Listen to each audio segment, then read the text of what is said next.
जय माला।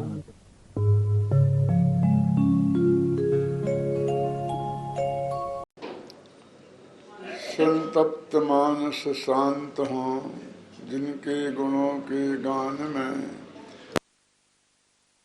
मान जिन विचरे हमारे। सिद्ध चक्र मंडल विधान चल रहा है और उनकी ये पूजन में हम देख रहे हैं। जैसे कि अभी आपको बताया गया, कर्म कितने प्रकार से आते हैं, कैसे कैसे आते हैं, किन रास्तों से आते हैं, उनकी चर्चा चल रही है। तो ऐसे रास्ते जिन्होंने बंद किए, ऐसे सिद्ध भगवान की ये पूजन है। अभी आप देखेंगे 64 रिद्धियों संबंधी अर्घ आए होंगे, 148 कर्म प्रकृतियों संबंधी अर्घ आए होंगे, उसके बाद पंच परमेष्ठियों संबंधी अर्घ आएंगे। तो ये पंच परमेष्ठि की पूजन है कि सिद्ध भगवान की है। देखिए, आज की जो जयमाला है उसका पहला दोहा है कि पंच परम परमात्मा रहित कर्म के फंद, जग प्रपंच बिरहित सदा नमो सिद्ध सुख कंद। कि ये पंच परमात्मा, अब 5 आ गए। परमात्मा 5 माने पंच परमेष्ठी की बात करते हैं। पूजन सिद्ध की है और बात पंच परमेष्ठी की कर रहे हैं। असलियत में स्थिति ऐसी है कि सिद्ध भगवान में वैसे स्वयं ही अनंतानंत गुण हैं, लेकिन वे अनंतानंत गुण ना तो समझे जा सकते हैं और ना समझाए जा सकते हैं। अब उनको तो हम अनंत अर्घ चढ़ाएं तो भी किसी दूसरे की चर्चा नहीं करें, ऐसा हो सकता है, पर ये लिखने और सुनने और पढ़ने पढ़ाने की सीमा के बाहर है। इसलिए सिद्ध दशा को वे प्राप्त हुए हैं, तो उसके मार्ग में जो जो आते हैं उनने सबको उनमें ही शामिल कर लिया। कुछ आज के सिद्ध हैं और कुछ कल के सिद्ध हैं। जैसे अनंत भगवान हैं, तो अभी तो वे अरहंत हैं, सिद्ध नहीं हैं, लेकिन वो निश्चित रूप से भविष्य में सिद्ध बनने वाले हैं। इसलिए हमने उन अरहंतों को भी ले लिया। और अरहंत के गुण जरा थोड़े स्पष्ट हैं, क्योंकि वो समूषण में विराजते हैं, दिव्य ध्वनि खिड़ती है, और भी पुण्य के योग से जिन्हें हम अतिशय वगैरह कहते हैं वो बातें आ जाती हैं। फिर कहते हैं आचार्य उपाध्याय और साधु वे भी मुक्ति के मार्ग में लगे हैं। यदि वो सचमुच 6वें 7वें गुणस्थान की भूमिका वाले संत हैं तो गारंटी से भविष्य के सिद्ध हैं, है ना। जो भव्य हैं, दूरान दूर भव्यों को छोड़ दो तो वे सभी भविष्य के सिद्ध हैं। और जब हम ये कहते हैं त्रिकाल वर्ती सिद्धिभ्यो नमार्घम, तो त्रिकाल वर्ती का मतलब क्या है? जो भूतकाल में मोक्ष गए हैं वे, जो वर्तमान में मोक्ष जा रहे हैं वे, और जो भविष्य में मोक्ष जाएंगे वे। उनमें तो हम और आप भी हैं। अपनी पूजा कर रहे हैं? अरे हम और आप की बात करते हो, उसमें तो निगोदिया भी शामिल हैं, क्योंकि बहुत से निगोदिया अभी निगोद में पड़े हैं और वहां से निकल कर वे भव्य हैं, और वे मोक्ष जाएंगे कि नहीं जाएंगे? हेड क्वार्टर तो वही है ना, अपन भी तो वहीं से आए हैं। क्यों? तो उन भविष्य के हम सिद्धों को अभी नमस्कार कर रहे हैं। लेकिन जब हम सिद्ध शब्द लगा देते हैं तो हम उस सिद्ध दशा को नमस्कार कर रहे हैं। उस सिद्ध दशा से परिणमित जो आत्मा है उसको नमस्कार कर रहे हैं। अभी जो नारकी या निगोद की अवस्था से परिणमित आत्मा को नमस्कार नहीं कर रहे हैं। मानो वो 5 पापों में संलग्न है, हत्या कर रहा है, हिंसक है, तो हम हिंसक आत्मा को नमस्कार नहीं कर रहे हैं। ये बात हमें बहुत गहराई से समझनी पड़ेगी। अपने बहुत से तीर्थंकर चक्रवर्ती हुए हैं और बहुत से मोक्षगामी जीव हैं, उन्होंने युद्धों में भाग लिया है। क्यों? और हम पुराणों को पढ़कर देखते हैं तो उनमें उनके हाथ से अनेक जीवों की हिंसा हुई है। और भी बातें पांचों पापों में। अब चक्रवर्ती हैं तो परिग्रह तो सबसे ज्यादा है ही ना, बाही परिग्रह। तो हम जब उन्हें नमस्कार करते हैं तो चक्रवर्ती, हम अपन बोलते हैं चक्रवर्तित्व को नहीं करते हैं। अभी हमारा उतना विवेक नहीं है कि हमको ऐसा राग आता है। कैसा राग आता है कि हमें भगवान विराजमान करने हैं। 3 मूर्तियां हैं ना सामने रखी हैं, आप देख रहे हैं। तो कौन सी? कि हम तो आदिनाथ बीच में, एक तरफ बाहुबली और एक तरफ भरत। क्यों भैया? एक पूरा परिवार हो जाए। आप हिंदुओं में देखोगे तो वहाँ राम परिवार के एक गर्भगृह में पूरा राम परिवार बैठा होता है, दूसरे में शिव परिवार, तीसरे में कृष्ण परिवार। ऐसे होती हैं मूर्तियां वहां सब, है ना। अब मैंने कहा कि परिवार ही बैठालना था तो बीच में होते आदिनाथ और इस तरफ होती नंदा और उस तरफ होती सुनंदा, तो कितना अच्छा लगता। तब परिवार की बात होती ना। राम के साथ सीता हैं, सबके साथ पार्वती हैं, तो वैसे ही आदिनाथ के साथ नंदा सुनंदा को क्यों नहीं बैठाया? क्योंकि हमारा बीतरागी धर्म है, अब हम महिलाओं को तो वहां पहुंचा नहीं सकते हैं। क्यों? होता तो अच्छा रहता, क्योंकि कलाकारों को अपनी कला दिखाने में भी थोड़ा मौका मिलता। अभी नंग ढंग सीधी मूर्ति खड़ी है, क्या बताएं बेचारे।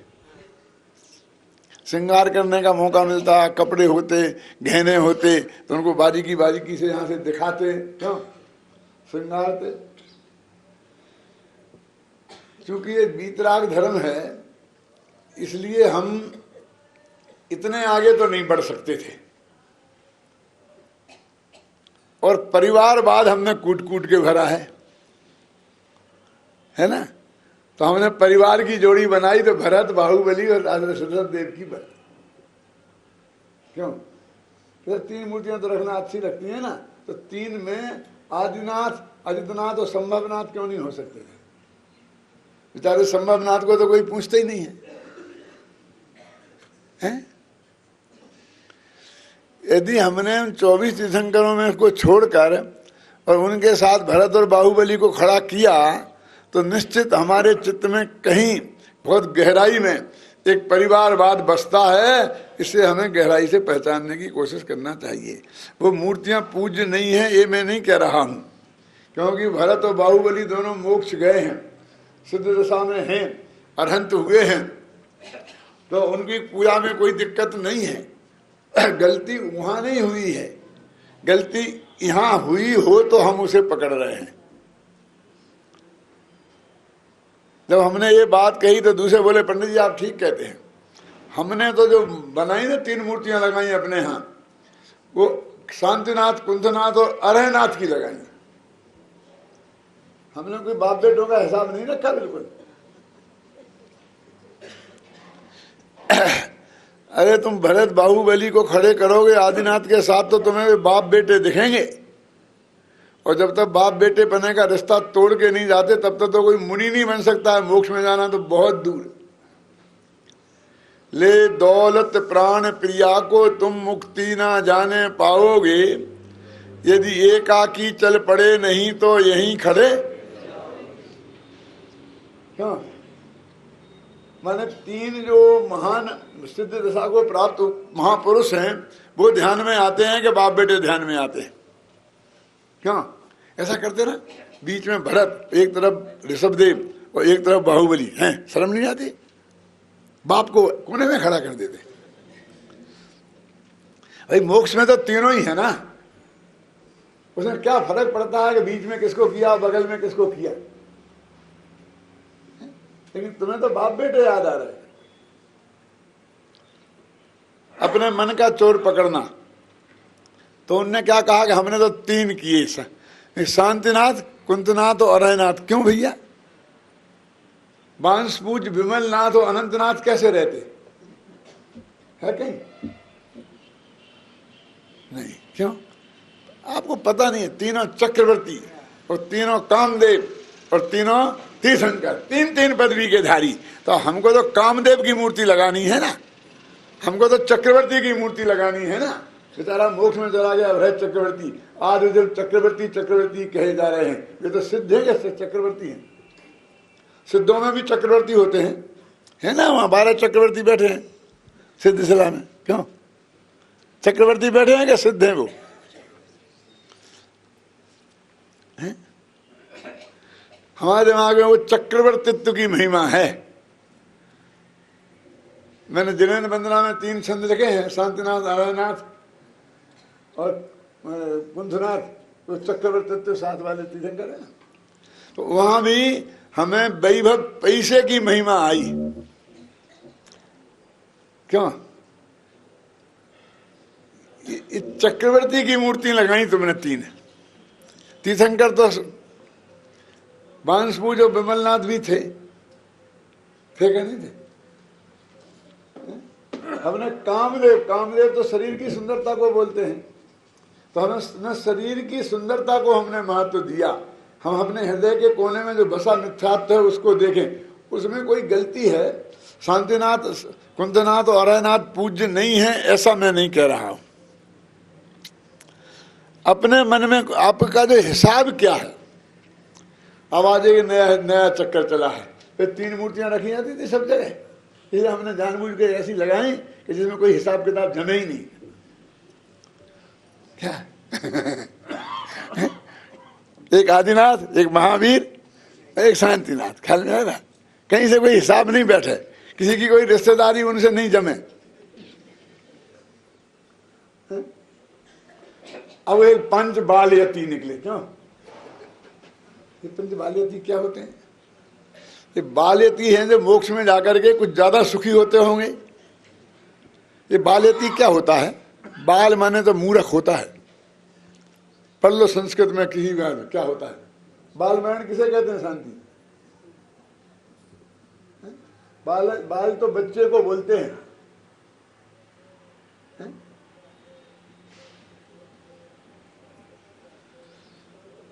हैं? हाँ, बाल तपाता शास्त्र में, उन्होंने उसी ने निंदा की है। कन्हैया साहब उन्होंने शादी नहीं की थी, बाल ब्रह्मचारी। क्या है ये ब्रह्मचर्य? पहले से ले लिया था, बाद में ले लिया था। तो चक्रवर्ती शांतिनाथ 2 नंबर के सिद्ध होंगे, क्योंकि उन्हें 96,000 शादियां करके गए और ये बिना शादी करे गए। लेकिन कुछ खुद अपने को ऐसा मानते हैं ना कि हम बाल ब्रह्मचारी हैं, इसलिए उन्हें बाल इति भगवान पसंद आते हैं। क्या सुनिए ना, भगवान में भी वो अपना वो घुसेड़ना चाहते हैं। कहीं ना कहीं चोर घुसा हुआ है, पर मेरा काम उन चोरों को पकड़ना है कि एक आया कहां से, इसमें ऐसी क्या, इनमें ऐसी क्या विशेषता थी। सर्वज्ञता और वीतरागता के अलावा महावीर जी क्या था? है? महावीर की शादी हो गई होती तो फिर हम उनकी मूर्ति नहीं लगाते।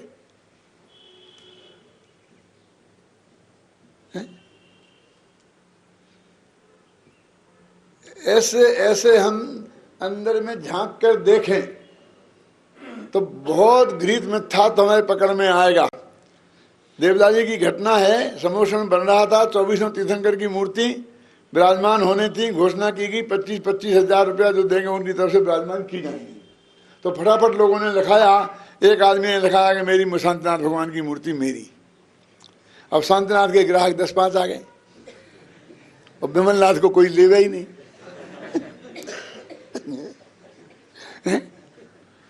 तो जो सिफारिश वाले थे जिनकी ताकत ज्यादा थी, रुपया तो सभी के 25,000 थे, उनका नाम लिखा गया और जो बेचारे थोड़े पुण्यहीन थे हैं, उनको कहीं डाल दिया किसी कोने में जिन भगवान को कोई लेने को तैयार नहीं था, तो वो बहुत गुस्सा हुए, लड़े और मेरे पास आए,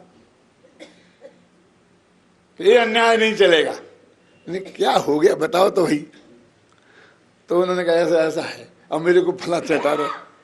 तो मैंने कहा भाई तुमको शांतिनाथ की क्यों चाहिए, मुझे बता, उनमें क्या खराबी है? मैं तो बहुत शास्त्र पढ़े हैं, देखे हैं, मुझे तो दोनों में कोई अंतर ही नहीं दिखाई देता है। और हमने तो नियम सार भी पढ़ा है, जिसमें लिखा है कि संसार में लीन निगोदिया और सिद्ध में तो मुझे कोई अंतर ही दिखाई नहीं देता है। जो निगोद में सोही, मुझ में सोही मोक्ष मजार, और अंतर भेद कछु भी नाही।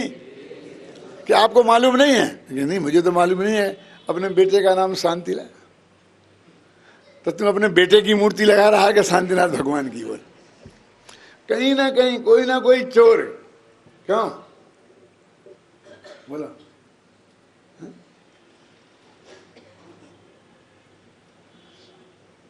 इस सिद्ध भगवान की पूजा में वे सारे चोर निकल जाते हैं।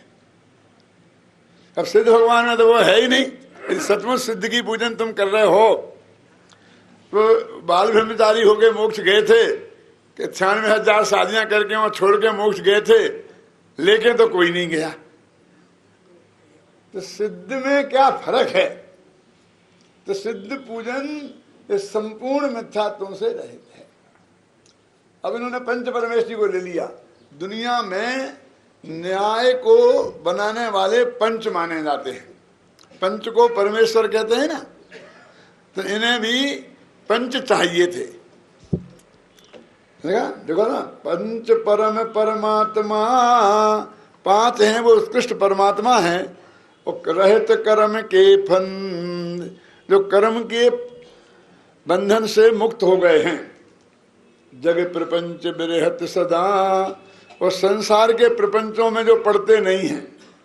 नमो सिद्ध सुध कंद, उनमें सिद्ध भगवान को जो सुख के कंद हैं, मान आनंद के कंद हैं, जो रोम रोम में, अणु अणु में, प्रदेश प्रदेश में आनंद आनंद आनंद भरा है। मैं ऐसे सिद्ध भगवान को नमस्कार करता हूँ। भले ही पंच परमेश्वरी को याद किया, लेकिन नमस्कार करते वक्त उनकी सिद्ध दशा को ही याद रखा, है ना। दुख दा, हाँ बोलो भी पढ़ो।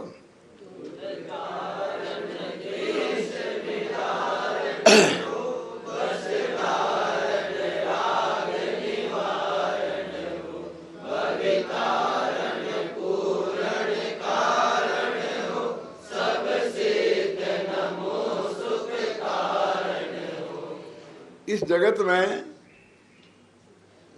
जो द्वेष है वो दुख का कारण है, और राग है वो बस में डालने वाला है, पराधीन करने वाला है। क्या मतलब, ऐसा भेद क्यों किया है? राग को कहा ना बस डारन हो। एक डाकू जेल में बंद है, 7 फुट मोटी दीवार को मैं छेद करके भाग जाता है। लेकिन वही डाकू अपने घर में हो, आज के जमाने के बंबई जैसे नगर में छोटा सा घर हो, और उसमें पार्टीशन करके फ्लाई की दीवारें बनाकर 1 के 2 बेडरूम बना लिए गए हों। क्यों?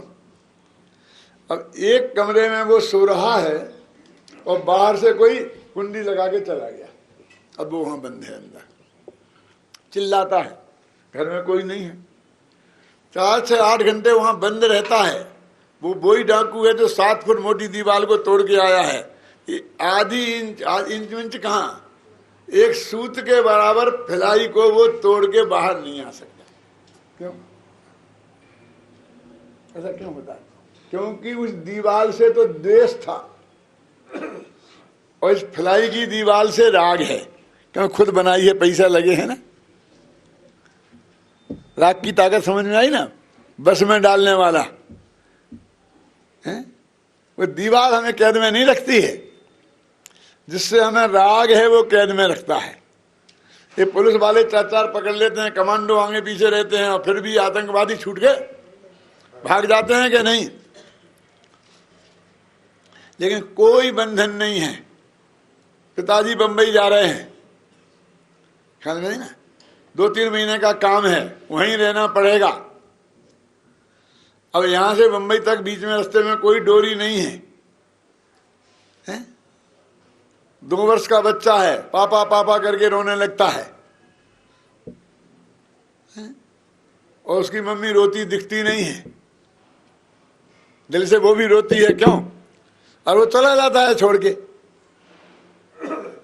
और फिर वो 3 महीने को गया था, महीने भर में दौड़ के क्यों आ जाता है? कौन पकड़ के लाता है उसे? कोई पुलिस गई थी? कमांडो भेजे थे? कैसे पकड़ा उनको? बोलिए, किसने पकड़ा?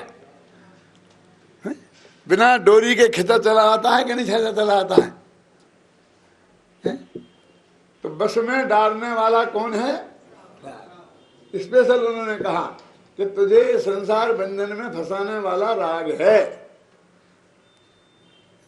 द्वेष भी दुख का कारण है, लेकिन हम देश से तो देश करते हैं ना, उसका तो हम नाश करना चाहते हैं। तो दुख के कारण का नाश करना चाहते हैं ना, ये तो ऐसा दुख का कारण है कि जिसे हम नाश नहीं करना चाहते, जिसे हम प्यार करते हैं।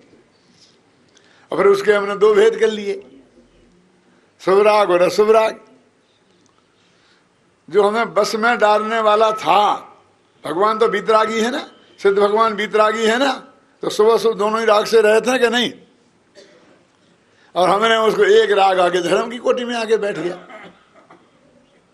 हमने तो धर्म मान लिया। क्यों?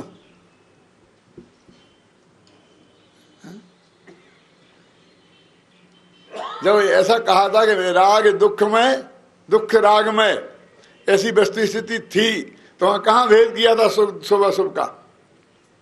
और जब बीतराग बने कि साहब क्या बात करते हो, स्त्री पुत्र के प्रति राग से माँ बाप का राग तो थोड़ा पवित्र है ना, और माँ बाप के राग से भगवान पंच परमेश्वरी का राग तो पवित्र है ना। तो ये सिद्ध भगवान बने हैं, वो सब राग तोड़ के बनेंगे, कोई राग रख के गए? बोलो,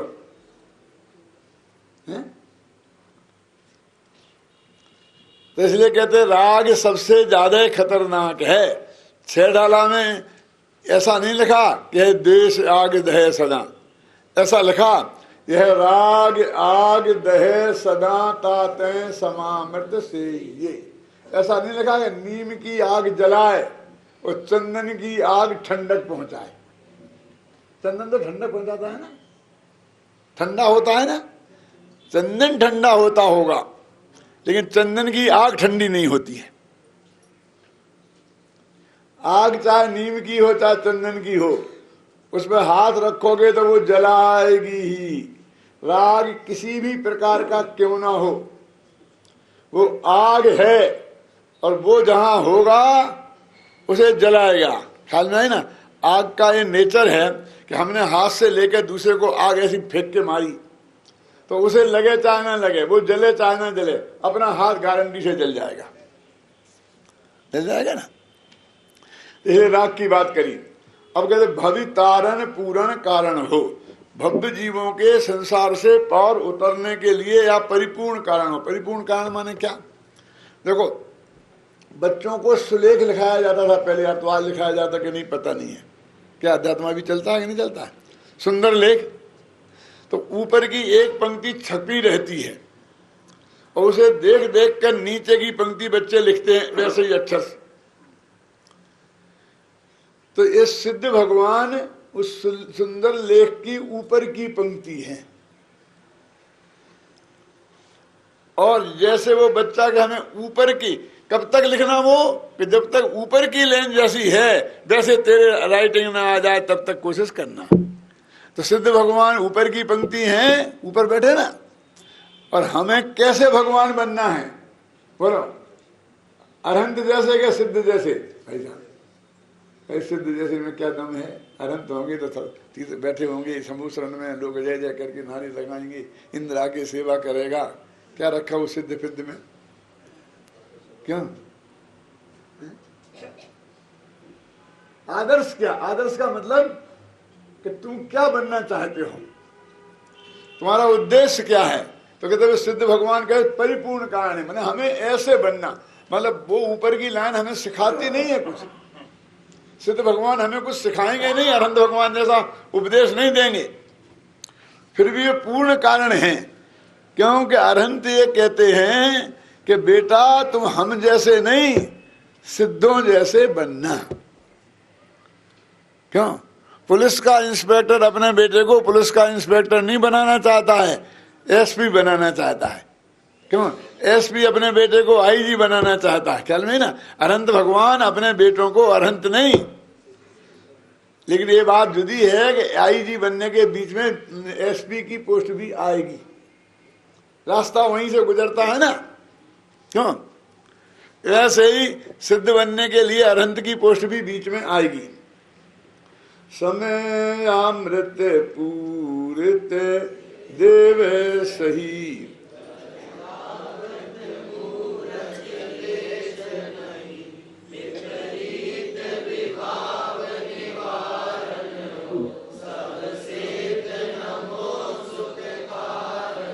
समय माने भगवान आत्मा। भगवान आत्मा ही अमृत है। समय शब्द के बहुत अर्थ होते हैं। समय माने टाइम भी होता है, समय माने देश भी होता है, समय माने काल भी होता है, समय माने युद्ध भी होता है, और समय माने क्षय द्रव्य भी होता है, और समय माने आत्मा भी होता है। और यहाँ पर समय माने आत्मा, शुद्ध आत्मा। कहते हैं समय और अमृत। समय माने आत्मा रूपी अमृत से भरे हुए हो भगवान आप, लेकिन पर का आप में रंच मात्र भी नहीं, पर आकृत मूर्त लेश नहीं। अनंत भगवान के तो है ना शरीर संयोग में, लेकिन आप में तो परद्रव्य का रंच मात्र भी, मूर्तिक पने का रंच मात्र भी प्रवेश नहीं है। देखो बिल्कुल सिद्ध भगवान तो पूर्णता अमूर्तिक है ना, अनंत भगवान भी अमूर्ति के ही है, अपन भी अमूर्त के ही है, आत्मा तो अमूर्त की होता है ना, लेकिन मूर्त पदार्थों के संबंध में है। क्यों? तो हमारी मूर्ति मूर्तिक बना दी जाती है, नाम ही उसका मूर्ति है। जो मूर्तिक पदार्थों से बने उसका नाम मूर्ति। क्यों? ये मूर्ति बीच में किसकी है? काय की है? क्या संगमरमर की? ये महावीर का तो इसमें एक भी प्रदेश नहीं है, और अनंत परमाणु प्योर पुद्गल के हैं, इसलिए ये मूर्तिक है कि अमूर्तिक बोलो। और भगवान आत्मा तो अमूर्तिक प्रदेशों का पुंज है। सिद्ध भगवान की भी हमने मूर्तियां बना दी, क्योंकि हम मूर्ति के पुजारी हो गए ना। अरे भाई, जैन दर्शन मूर्ति का पुजारी नहीं है, मूर्ति के माध्यम से मूर्तिमान का पुजारी है। इसके पुजारी हम नहीं है, इनके माध्यम से जो भगवान महावीर अभी सिद्धिसला में बैठे हैं, हम उनकी पूजा करते हैं। जैसे मैंने एक दफा कह दिया सागर में, क्या मूर्ति के पुजारी नहीं, तो तालियां पिटी। तान समाज वाले लोग थे ना, और दिगंबरों के चेहरे पर कालिक पुत गई, क्या हो गया, क्या हुआ, देख तानपंथी हो गए क्या? शोभाराम भगवान दास ने खरीद लिया क्या है ना? कि जरा सांस तो लो, कि मूर्ति के माध्यम से मूर्तिमान के पुजारी हैं, लेकिन मूर्ति मीडियम है, समझिए ना, माध्यम है तो है ना। पर आके तो मूर्त लेस विपरीत विभाव बिडारन हो। ये विभाव माने मोह राग देश के परिणाम, ये आत्मा के स्वभाव के विपरीत भाव हैं, इसलिए भगवान आपने इनका बिल्कुल अभाव कर दिया है। ऐसे सब सिद्ध नमो सुख कारण हो। तो सिद्ध चक्र को कहाँ नमस्कार किया, किया कि नहीं किया? बोलो बोलो, खड़े हो, बोलो क्या किया सिद्ध चक्र को नमस्कार? कौन सी क्लास में पढ़ता है? वरिष्ठ में तो बोल बोल, खड़ा हो। कैसे आ गए? सिद्ध चक्र आया कि नहीं आया? हाँ, कहा था सिद्धों के समूह को सिद्ध चक्र कहते हैं, समझ गए ना। सब सिद्ध माने सिद्ध चक्र, तो सिद्ध चक्र की पूजन हो गई ना, तो सिद्ध चक्र मंडल विधान की पूजन है। क्यों? ये विधान किसे कहते हैं जानते हैं आप? कि जी हो रहा है, ये विधान है।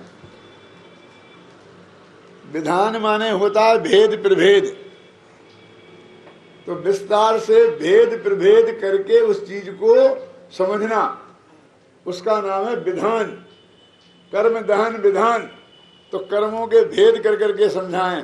भगवान हमें ज्ञानावर्णी को जलाना है, भगवान हमें मति ज्ञानावर्णी कर्म को जलाना है, शुद्ध ज्ञानावर्णी कर्म को जलाना है, अवधि ज्ञानावर्णी कर्म को जलाना है, मन पर्याय ज्ञानावर्णी कर्म को जलाना है, केवल ज्ञानावर्णी। ये भेद कर करके हम बराबर बता रहे कि कहीं ऐसा ना हो कि हम भगवान को जलाने के लिए कहें और कुछ को तो जला दें और कुछ बचे रहें। कभी किया है कर्मधान विधान? नहीं, इसमें आएगा कर्मधान विधान भी आएगा। कब आने वाला है? कल 148 प्रकृतियां आएंगी, 256 वाले दिन में आएंगे। सुनो, उसमें एक अर्घ ऐसा आएगा, ध्यान से पढ़ना, कि तीर्थंकर नाम कर्म प्रकृति रहता है कि दहनाय सिद्धेभ्यो अर्घम। हे भगवान, तीर्थंकर नाम कर्म की प्रकृति तुमने जला दी, इसलिए तुम्हें नमस्कार है। इतना ही नहीं, मैं तीर्थंकर नाम कर्म की प्रकृति को जलाना चाहता हूं, चाहता नहीं हूं, मुझे तीर्थंकर नहीं बनना, इसकी घोषणा है कर्म दहन विधान में। बोलो, हम तो नहीं करेंगे फिर वो अलग, हम तो नहीं चढ़ाएंगे। ये बता देना जिसमें कोई चढ़ाना देगा, क्यों सबको तीर्थंकर बनना है।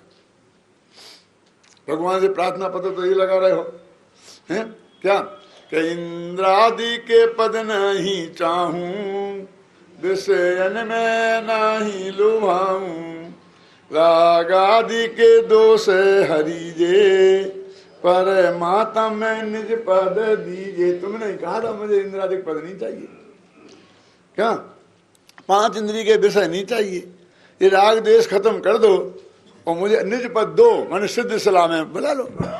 तो प्रार्थना पत्र तो ये लगाया था। और बहुत से लोग कहते पंडित जी एक प्रश्न है छोटा सा, अकेले में, क्यों सबके सामने पूछ लो, क्या दिक्कत है, कि हम ये पूजा विधान कर रहे हैं ना, पूरे बैठे हैं, तो इसका हमें फल मिलेगा कि नहीं मिलेगा? क्या रहा जय कुमार जी, हम बीमार आदमी हैं, कितनी तकलीफ उठा करके हैं, और बीच में तुम्हारा व्याख्यान भी सुनना पड़ता है, हैं? क्या करें? बीच में रख दिया ना तुमने, यदि बाद में रखा होता तो हम राम कसम सुनते तो।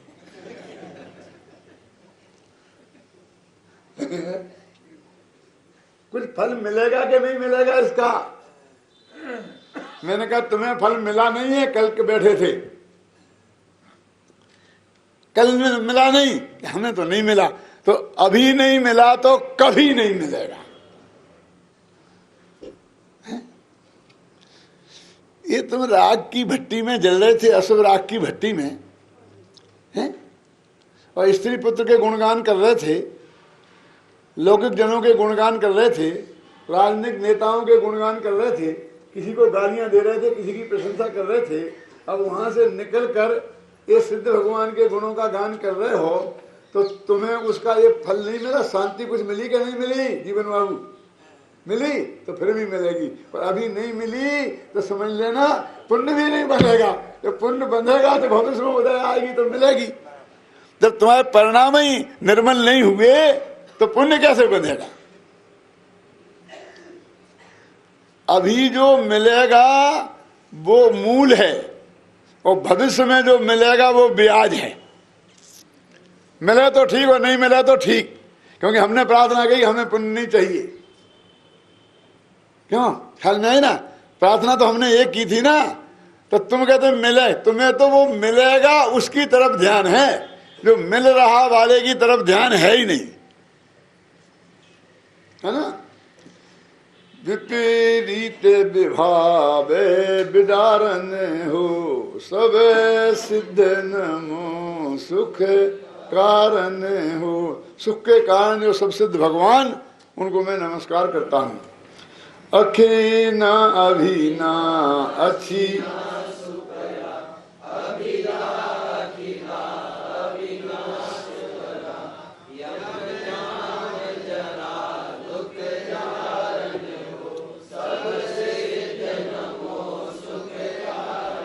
अखना माने तुम खेद से रहित हो, अभिना माने तुम भेद से रहित हो, अचना माने तुम छिन्नता, जो किसी चीज को काट पीट डालते हैं ना, उससे रहित हो। सुपरामन तुम सर्वश्रेष्ठ हो, अभिधा तुम्हें कोई भेद नहीं सकता, अखिदा तुम में खेद नहीं है, और तुम कैसे हो? अविनाश बरा। ये अविनाश बरा क्या होता है? पहले स्वयंवर होते थे ना, स्वयंवर क्या होते थे कि जो लड़कियां अपनी मर्जी से अपने वर का चुनाव करती थीं, तो उस प्रक्रिया को स्वयंवर बोलते थे ना। ऐसा तो मिलता है कि स्वयंवर होते थे, स्वयंवरा कहीं होते थे? कहीं ऐसी हो कि लेन में लड़कियां बैठी हों और लड़के क्यों दादा के एक को बड़े, ऐसा इतिहास में कहीं नहीं है, पुराणों में भी नहीं है, अब होने लग गया है क्यों? तो भगवान तुम कैसे हो? अविनाश बरा, तुम भी अपने स्वयंवर के लिए निकले थे, तो तुमने जो अविनाशी पद है उसको गले में तुमने वरमाला डाली। अविनाश बरा, अविनाश का वर्ण किया, जो पद विनाशिक है। क्यों? कोई लड़की 90 वर्ष के बुढ़े के गले में वरमाला डालेगी यदि उसे स्वयं डालने का मौका मिले तो? कम से कम ऐसा आदमी तो चुनेगी कि जो कम से कम उसके जीवन भर उसका साथ निभाए। क्यों? तो ऐसा कौन जगत में है कि मुक्ति पद ही ऐसा है कि उसके गले में वरमाला डालेंगे तो अनंत काल तक विधुर या विधवा नहीं होना पड़ेगा।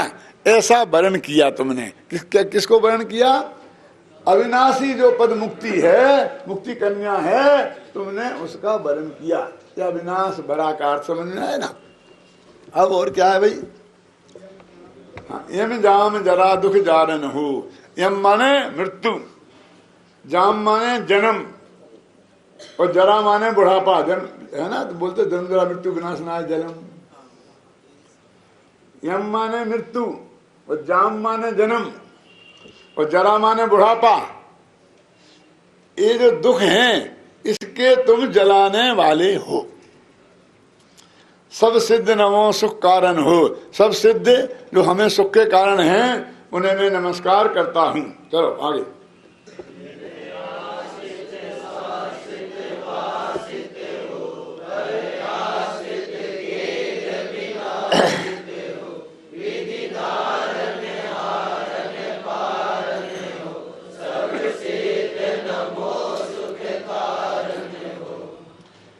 तुम निराश्रित हो। तो निराश्रित आदमी तो बहुत ही दीनहीन माना जाता है। हम बोलते अनाथ हो। अनाथ मानो अनाथालय खोल देते हैं ना, तो कौन भर्ती होते हैं उसमें? अनाथ मालूम किसे बोलते हैं? अनाथ सिद्ध भगवान को बोलते हैं। जिनका कोई नाथ नहीं है उन्हें बोलते हैं अनाथ। लोक में भी यही अर्थ है ना, कि माँ बाप माने नाथ और माँ बाप नहीं है तो अनाथ बोलते कि नहीं बोलते? और नाथ माने मालिक भी होता है, क्या होता कि नहीं होता है? कि साहब आप यहां पर हो तो आपका बड़ा ऑफिसर कौन है? कि कोई बड़ा ऑफिसर नहीं है, तो हम अनाथ हो गए। क्यों? समझ गए ना आप? तो अनंत भगवान अनाथ हैं। महावीर को नाथ वंश का कहा जाता है ना, माने वे सबके नाथ हैं, ऐसे हैं सनाथ, और उनका कोई नाथ नहीं है, ऐसे हैं अनाथ। ये उसमें नियम सार में एक कलश आता है सनाथ और अनाथ के संबंधी, उसमें चर्चा आती है। केवल ज्ञान को असहाय कहते हैं ना। असहाय लोग में क्या कहते हैं? बेचारा बेचारा असहाय है, जो क्या करें इसको। कहते जिसे किसी की सहायता की जरूरत नहीं है उसका नाम है असहाय, और सहायता की जरूरत है और फिर सहायता नहीं मिलती है उसका नाम भी है असहाय। तो भगवान असहाय हैं, केवल ज्ञान असहाय हैं। कैसे असहाय हैं? कि सहायता की जरूरत ही नहीं है। अनाथ हैं क्योंकि नाथ की जरूरत ही नहीं है। तो कहाँ निराश्रित, तुम्हें किसी के निराश्रय हो, कोई के आश्रय नहीं हो। लेकिन स्वाश्रित अपने आश्रय हो, अपनी मदद आप करो। और पर आश्रित खेद विनाशित हो, पर के आश्रय जो रहेगा वो तो दुखी ही होने वाला है। तो आपने किसी पर का आश्रय ग्रहण नहीं किया, इसलिए आप अनंत सुखी हो। और विधि धारण पारण पारण हो, आपने कर्मों को नष्ट कर दिया है, कर्मों को धारण नहीं किया है, उनका अभाव किया है और उसके पार को पा लिया है। ऐसे हे सिद्ध भगवान, तुम सुख के कारण हो, हम तुम्हें नमस्कार करते हैं। अब बोलो अमूढ़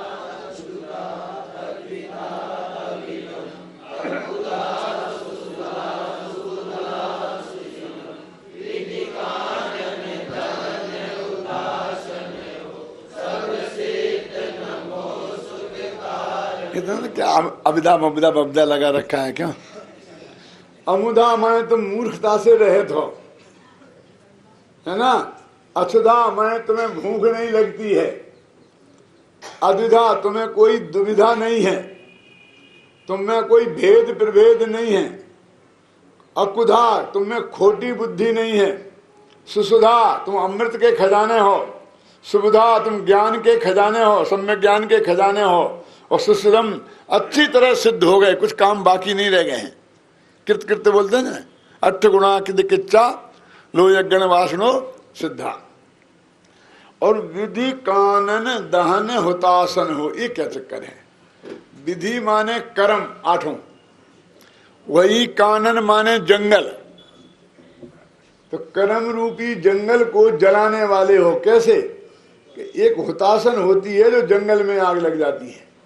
समुद्र के भीतर एक आग होती है, उसे बड़वाग्नि बोलते हैं, क्यों? और जंगल में जो आग लगती है उसे दावानल बोलते हैं, दावाग्नि बोलते हैं। और तुम्हारे पेट में एक आग लगती है, उसका नाम जठराग्नि है ना। इस पेट की आग पर 10 तोला घी पड़ जाए तो बुझ जाती है। दुनिया में घी से आग जलती है क्या? कैसी आग है तुम्हारी ये? हैं? और बड़वाग्नि के ऊपर समुद्रों पानी पड़ा है, वो आज तक नहीं बुझी। समझ लो कैसी आग होगी। और जंगल में वापस में बांस रगड़ते हैं, आग लग जाती है। गर्मियों के दिन है, सूखा जंगल है, फिर उसे कौन बुझाए? बोलिए, है कोई दमकल ममकल आए तो बुझाएगी? तो शास्त्रों में लिखा है कि भाग्य से आकाश में बादल आवे भयंकर और मूसलाधार वर्षा हो तो ही बुझे, और नहीं आए बादल तो फिर क्या क्या होगा? फिर नहीं बुझेगी, नहीं बुझेगी। बुझ जाएगी कैसे? ईंधन खत्म हो जाएगा तो बुझ जाएगी। माने जलने योग्य पदार्थ हैं जो जल जाएंगे। अब जो ऐसे पदार्थ हैं जो आकाश है वो तो जलता ही नहीं है, तो वो तो जलेगा नहीं। जमीन है वो तो जलेगी नहीं, क्यों? बुझ जाएगी या नहीं बुझ जाएगी? तो ये कह रहे हैं हाँ कि विधि कानन दहन, तुम जंगल में लगी भयंकर आग को जलाने, विधि जंगल को जलाने के लिए तुम हुतासन, हुतासन माने वही क्या वो दावाग्नि नहीं, दावाग्नि दावाग्नि हुई। सब सिद्ध नमो सुख कारण हो, ऐसे सिद्ध भगवान सुख के कारण हो, तुम्हें नमस्कार करते हैं। बोलो सर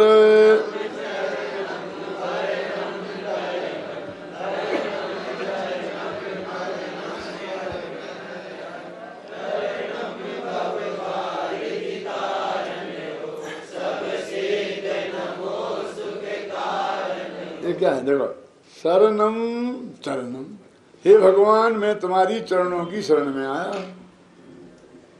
क्या शरणम चरणम? तो क्या करें हम भैया? आगे तो आ गए कि वरणम करणम, बस अच्छा कर दो। क्या कितना बढ़िया है? शरणम चरणम वरणम करणम और धरणम चरणम, कि बेटा चारित्र धारण करो। है ना। तो मरणम हरणम, तो जो मृत्यु जन्म जरा मृत्यु का रोग खत्म हो जाएगा। सीधी सच्ची तो बात है। क्यों? पूरी बात कहती क्या नहीं एक पंक्ति में। अब यदि कल पढ़ोगे इसे तो अर्थ समझ में आएगा, मजा भी आएगा।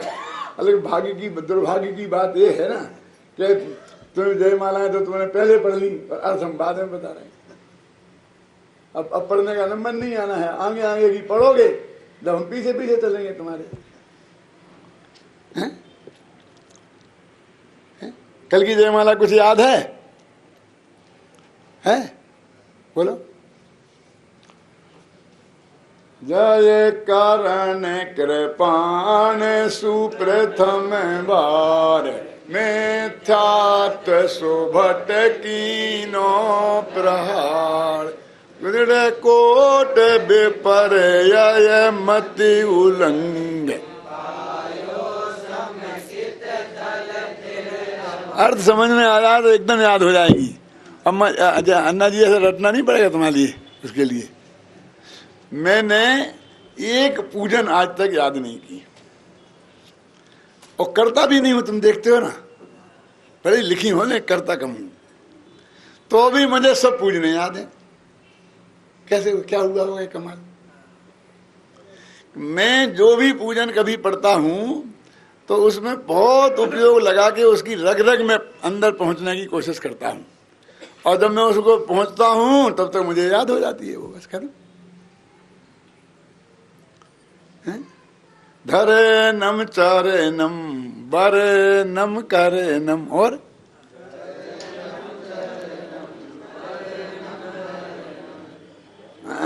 भवे तरे नम भवे बारधि तारने हो सब।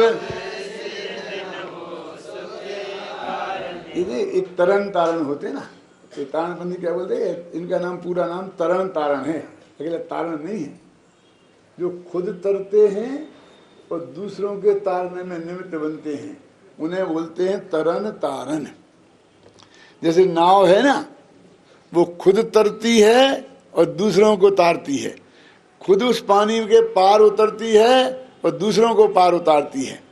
तो हे सिद्ध भगवान, तुम तरनम खुद पार हुए और भव्य जीवों को तारने वाले हो, है ना। क्या है, कहाँ गया? नहीं, तरनम है ना, भव बारधि तारण हो, संसार रूपी समुद्र से तार उतारने वाले हो। संसार, भव माने संसार और बारधि माने समुद्र। संसार रूपी समुद्र से तुम खुद पार हुए और दूसरों को भी पार उतारने वाले हो। ऐसे सब सिद्ध सुख के कारण हैं, उन्हें मैं नमस्कार करता हूं। भवे त्रास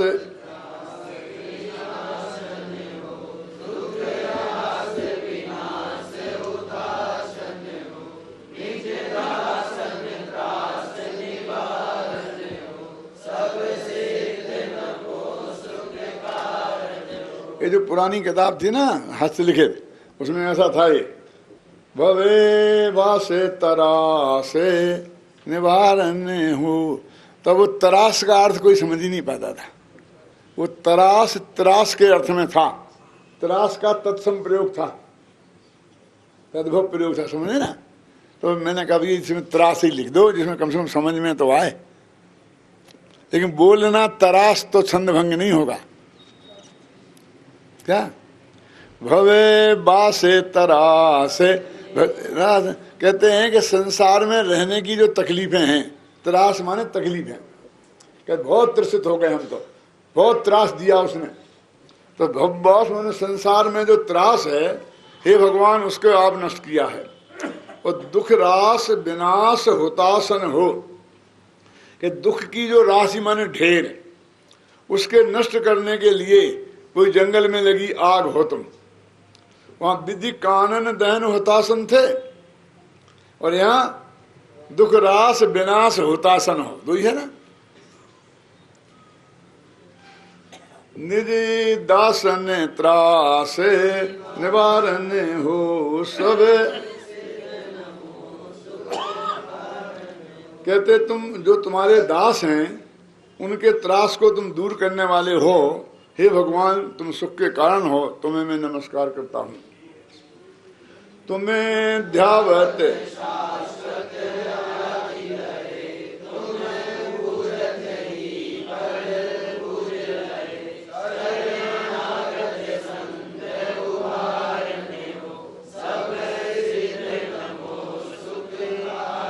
हे भगवान, तुम्हारा ध्यान करते ही जो अनादि की शाश्वत निरंतर रहने वाली अरबों अरबों वर्ष की जो व्याधि है वो दूर हो जाती है। शाश्वत व्याधि दह दह मन नष्ट हो जाती है, जल जाती है।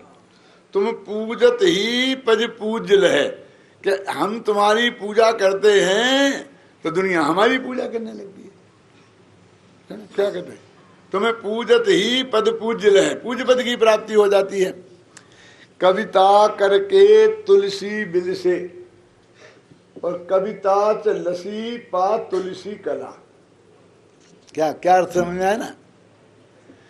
कि तुलसीदास का नाम दुनिया में क्यों हो गया? यदि वे रामायण नहीं लिखते तो आज कोई नाम तुलसी का जानता? कोई तुलसी हुए तो कोई जानता? क्यों नहीं जानता ना? ऐसे ही भविष्य में भी हमारा भी नाम कोई नहीं जानेगा। तो कविता करके तुलसी बिल से, वे शोभायमान कैसे हुए? कविता लिखी तो। और कविता क्यों हुई? कविता क्यों शोभायमान हुई? क्योंकि तुलसी ने लिखी। कोई मूर्ख लिखता तो वह बिगड़ ढंग की कविता ही नहीं होती, तो कौन याद पढ़ता उसे? हजारों लोग लिखने वाले थे और सबकी काल के गाल में समा गई कि नहीं समा गई? ऐसी चीज लिखी कि लाखों लोगों ने पढ़ी और आज भी निरंतर पढ़ी जा रही है। तो ऐसा लिखा इसलिए उनका नाम हो गया, और उनने लिखा इसलिए वो रामायण चल गई। रामायण में उन्हें चलाया कि उनने रामायण को चलाया? बोलो, हैं? समझ में है ना? ये लिखा है इसमें, तुम्हें पूजत ही पज पूज रखे, है ना? अष्टपाहुड़ और उसकी कौन सी मोक्ष पाहुड़, गाथा नंबर 103 है, निकालो, है यहाँ पर पास में। क्या लिखा मैं बता दूंगा, चिंता नहीं करो, तुमने निकालना हो तो मत निकालो। उसमें लिखा है कि हे भगवान, जिन्हें सारी दुनिया पूजती है वो तुम्हें पूजता है, अथवा जिनका ध्यान सारी दुनिया करती है, जो उसका जिसका वे ध्यान करते हैं, मैं वो हूं। क्या क्या क्या क्या लिखा उसमें? 3 छंद हैं, 103, 104, 105। 2 तो मैंने लिखे हैं। कौन कौन शतक में? कौन? अरहंत सिद्धाचार्य पाठक साधु हैं परमेष्टिपन,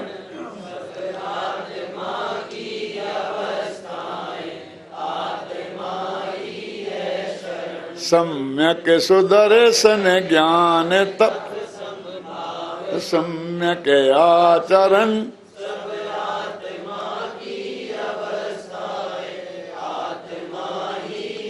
अब इन दोनों गाथाओं के पहले गाथा है, और उसमें क्या लिखा है कि ये जिनके आशय समझने के साथ होते हैं ना, कि जिनका सारी दुनिया ध्यान करती है, मैं तो वो हूं। वो ऐसे गुरुदेव एक उदाहरण देते थे कि चक्रवर्ती कौन है? जो 96,000 पत्नियों के हृदय में बसता है वो चक्रवर्ती है। कौन है? कौन है? जो 96,000 पत्नियों के हृदय में बसता है वो चक्रवर्ती है। तो चक्रवर्ती के हृदय में कौन बसता है? 96,000 स्त्रियां। क्यों? कि वो चक्रवर्ती के हृदय में वे 96,000 स्त्रियां नहीं बसती हैं, अपना भगवान आत्मा बसता है। अथवा ऐसा लगा लो कि चक्रवर्ती के हृदय में हे सिद्ध भगवान तुम बसते हो, और सिद्ध भगवान के हृदय में कौन बसता है? कि त्रिकाली ध्रुव भगवान आत्मा। मैं तो वो हूं जिसकी सिद्ध भी आराधना करते हैं, है ना? 15वां कलश समय सार का क्या है? तुम हो गया ना शास्त्री? क्या है 15वां कलश? इस ज्ञान घन हो आत्मा, ये ज्ञान का घन पिंड भगवान आत्मा, क्या ये ही सदा आराधना करने योग्य है। चाहे साध्य भाव से आराधना करो, चाहे साधक भाव से। तो साध्य भाव से आराधना कौन करते हैं? अरहंत तो सिद्ध। और साधक भाव से कौन करते हैं? ज्ञानी गृहस्थ पंडित, फिर 6वें 7वें गुणस्थानवर्ती मुनिराज, और फिर आचार्य उपाध्याय समझना और अरहंत, यहाँ तक मुनि छदमस्त लोग, ये साधक भाव के उपासक हैं, चौथे से 12वें गुण स्थान तक के। वो अरहंत सिद्ध साध्य भाव के उपासक हैं। और उपास्य कौन है? वो भगवान आत्मा है। सिद्ध भगवान भी पुजारी हैं जिनकी तुम पूजा कर रहे हो। वो किसकी पूजा करते हैं? अपने आत्मा की। तुम्हारी आत्मा की नहीं, वे अपने आत्मा की। तुम अपने आत्मा की करते, वे अपने आत्मा की करते हैं। क्यों? हाँ, हो गया। शरणागत संते हो भारन हो सब। संत कवि कहते हैं कि जिनके संसार का अंत आ गया है, ऐसे जीव तुम्हारी शरण में आते हैं तो तुम उन्हें संसार से पार उतार देते हो। ऐसे सब सिद्धों को मैं नमस्कार करता हूं। सिद्ध वर्ग गुण अगम है,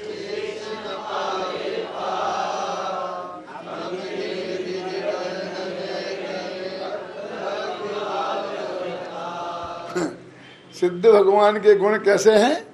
अगम क्या होता है? एक गम माने वाणी और अगम माने वाणी से नहीं कहे जा सकते। और एक गम माने ज्ञान, माने सूक्ष्म ज्ञान में उनका पार नहीं पाया जा सकता है ना। शेष न पावे पारी, शेष कौन है? सिद्ध भगवान के गुण अगम हैं और शेष न पावे पार। शेष माने बाकी के लोग, शेष माने पंडित, शेष माने बाकी के लोग नहीं। ये जो हिंदू धर्म में एक शेष नाग है, ये 1000 जीवे हैं जिसकी, और जो पृथ्वी को अपने माथे पर धारण किए हैं, और जब कभी वो थक जाता है ना तो थोड़ा सा हिलता है तो ये अपने जो आ जाता है ना भूकंप, इसलिए कोई कहता है गाय के सींग पे पृथ्वी रुकी है तो जब थक जाती तो एक सींग से दूसरा सींग बदलती है। तो वो कहते हैं जो शेष नाग जिसकी 1000 जिह्वाएं हैं, वो भी यदि तुम्हारा वर्णन करे तो नहीं कर सकता, तो मैं एक जीव वाला कैसे करूंगा? समझे ना? शेष न पावे पार, ख्याल है ना। और हम कहीं विधि वर्णन करें, हम कैसे वर्णन कर सकते हैं भगवान? भक्ति। अब तो फिर कर क्यों रहे? किसने कही तुम करो? अब भक्ति आ गई तो बोल रहे कुछ ना कुछ, बस खत्म। लेकिन हम तुम्हारे गुणों का वर्णन कर लेंगे, इस धोखे में हम नहीं हैं, तुम भी मत रहना। तो कर क्यों रहे कि हमारे हृदय में तो जितनी भक्ति है वो हम कर रहे, तुम्हारे हिसाब से हम कुछ नहीं कर रहे। और इस प्रसंग की चर्चा आगे की जयमालों में और विस्तार से आने वाली है, इसलिए मैं अभी इस पर ज्यादा विस्तार नहीं करता।